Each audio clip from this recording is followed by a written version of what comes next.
Այնինչ կատարվում է հիմա ընտրություններից ուղիղ մի քանի ժամ առաջ սովորական քաղաքական պայքար չէ։ Սա պետական կապիտուլյացիայի կամ տոտալ վերահսկողության հաստատման վերջնագիծն է, որի հետևում կանգնած են կոնկրետ մարդիկ, կոնկրետ գումարներ եւ աշխարհաքաղաքական հստակ շահեր։ Մինչ դուք պատրաստվում եք կիրակի օրը գնալ ընտրատեղամասեր, Երևանի կուլիսներում արդեն գրվել է այս ներկայացման ավարտը։ Ձերբակալություններ, լռության օրով միլիոնավոր դոլարների կրիպտոարժույթի հոսքեր եւ թվեր, որոնք պարզապես չեն համապատասխանում իրականությանը։ Սա Հայաստանի երրորդ հանրապետության պատմության ամենավտանգավոր 6 ժամն է։ Մենք սկսում ենք բացահայտումների շարքը, որը ոչ մի հեռուստաընկերություն չի համարձակվի ցուցադրել։ Մթության քողի տակ, երբ օրենքով արդեն արգելված է ցանկացած քարոզչություն, ուժայինների հստակ ստորաբաժանումները սկսեցին գործողությունը։ Ուժեղ Հայաստան կուսակցության 6 առաջամարտիկներ այս պահին մեկուսարանում են։ Պաշտոնական վարկածը ընտրողներին նյութապես շահագրգռելու փորձ, բայց արդյոք սա օրենքի տոն է, թե դասական քաղաքական մաքրագործում հաշվարկված րոպեի հստակությամբ։ Երբ դատախազությունը հափշտապ դիմում է ԿՀ-ին, իսկ քննչական կոմիտեն հրապարակում է նախապես մոնտաժված տեսանյութեր, փորձառու հետաքննողի համար պատկերը դառնում է ավելի քան պարզ։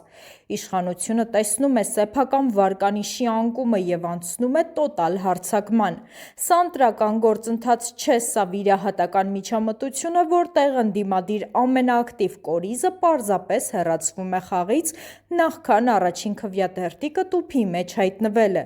Լրատվական հարթակները ողողված են կադրերով, որտեղ մարդկանց գետնին են տապալում, բայց իրական պատճառը թաքնված է ոչ թե այդ կադրերում, այլ անսոցիոլոգիական գաղտնի տվյալներում, որոնք հասել են կառավարական առանձնատներ։ Նրանք գիտեն, հանրային դժգոհության ալիքը հասել է կրիտիկական կետի եւ միակ ձևը վախի ու տոտալ ապաթիայի մթնոլորտ ձևավորելն է։ Կուլիսային տեղեկություն՝ ձերբակալվածների թվում կան անձինք, որոնք պատասխանատու էին ընտրական տեղամասերում հնարավոր կեղծիքների վերահսկման եւ վստահված անձանց համակարգման համար։ Նրանց չեզոքացմամբ ընդդիմադիր ճամբարը մնում է անպաշտպան եւ կուրացած։ Բայց ամենասարսափելին տեղի է ունենում ֆինանսական հոսքերի մակարդակում։ Մինչ հանրությանը հրամցնում են ավանդական 10,000 դրամանոց ընտրակաշառքի մասին հնամաշ պատմություններ, հակակոռուպցիոն կոմիտեն եւ ՊԵԿ-ը բախվել են մի նոր աննախադեպ իրականության։ Խուզարկությունների ընթացքում հայտնաբերվել են ոչ թե կանխիկի կապոցներ, այլ սառը կրիպտոդրամապանակներ եւ QR կոդերով տպված հրահանգներ։ Սա ընտրությունների թվայնացված կաշառքի փորձարկում է, որտեղ միլիոնավոր դոլարներ են հոսում արտասահմանյան օֆշորներից ուղիղ դեպի Հայաստան, շրջանցելով բանկային համակարգն ու ազգային անվտանգության ռադարները։ Հանրային վերահսկողությունից դուրս գտնվող այս միջոցները նպատակ ունեն գնելու ոչ թե անհատ քաղաքացիների, այլ ամբողջական թաղային հեղինակությունների, ընտրական հանձնաժողովների անդամների եւ տեղական ազդեցության լծակներ ունեցող խմբերի։ Այս սխեման գործում է կատարյալ ճշգրտությամբ։ Ֆինանսավորման այս աղբյուրները կապված են թե արևմտյան, թե արևելյան կենտրոնների հետ, որոնք ցանկանում են տեսնել իրենց հլու հնազանդ կառավարիչներին Երևանի կենտրոնում։ Իշխանությունն օգտագործում է պետական ռեսուրսը, իսկ ստվերային խաղացողները միլիարդավոր դրամների թվային կապիտալը։ Արդյունքում քաղաքացին դառնում է պարզապես վիճակագրական գործիք այս մեծ աշխարհաքաղաքական առևտրում։ Իսկ հիմա նայենք պաշտոնական վիճակագրությանը, որն ավելի շատ հարցեր է առաջացնում, քան պատասխաններ։ Ներքին գործերի նախարարության միգրացիայի եւ քաղաքացիության ծառայությունը պաշտոնապես հայտարարեց. Հայաստանում ընտրողների թիվը կազմում է 2,485,851 մարդ։ Սա ֆանտաստիկայի ժանրից է։ Երկրում, որտեղ դեմոգրաֆիական ճգնաժամը, արտագաղթը եւ դպրոցականների թվի կրճատումն ակնհայտ, անգամ անզեն աչքով ընտրողների թիվը շարունակում է մնալ անփոփոխ կամ նույնիսկ աճել։ Սա այն մեռյալ հոգիների բանակն է, որը պատրաստ է արթնանալ կիրակի օրը ժամը 19:00-ից հետո, երբ ընտրատեղամասերում սկսվի ամենաթեժ փուլը։ Այս թվերը նախապատրաստված հող են տոտալ լեգիտիմացման համար։ Եթե երկրից հեռացած 100 հազարավոր քաղաքացի քաղաքացիներ դեռևս գտնվում են ընտրական ցուցակներում, սա նշանակում է միայն մեկ բան. նրանց անձնագրային տվյալները և ստորագրությունները օգտագործվելու են համակարգված լցոնումների և արդյունքների նկարչության համար։ Մեդիադաշտում այս թեման փորձում են լռեցնել կամ ներկայացնել որպես զուտ տեխնիկական վիճակագրություն, բայց իրականում սա կառուցվածքային այն հիմքն է, որի վրա հենվում է գործող վարչակարգի գոյությունը։ Ցանկացած անձ, ով չի բնակվում Հայաստանում, բայց կա ցուցակում, պոտենցիալ ձայն է իշխող ուժի օգտին։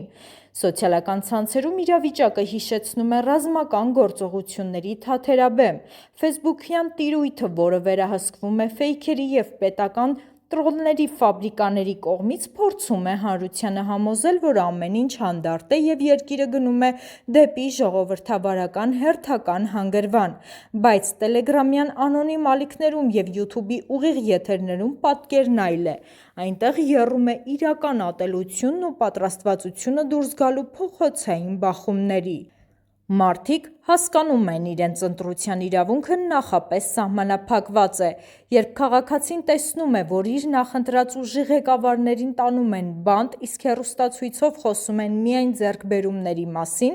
առաջանում է սոցիալական հոգեբանական այն կետը, որից հետո սկսում են աննկարագրությունները։ Հասարակությունը բաժանվել է երկու թշնամական ճամբարի և կայծն արդեն վառված է։ Այս վերջին 6 ժամվա ընթացքում Google Trends-ի տվյալներով ձերբակալություն, ընտրակաշառք և ցուցակներ բառերի որոնումը հասել է պատմական առավելագույնին։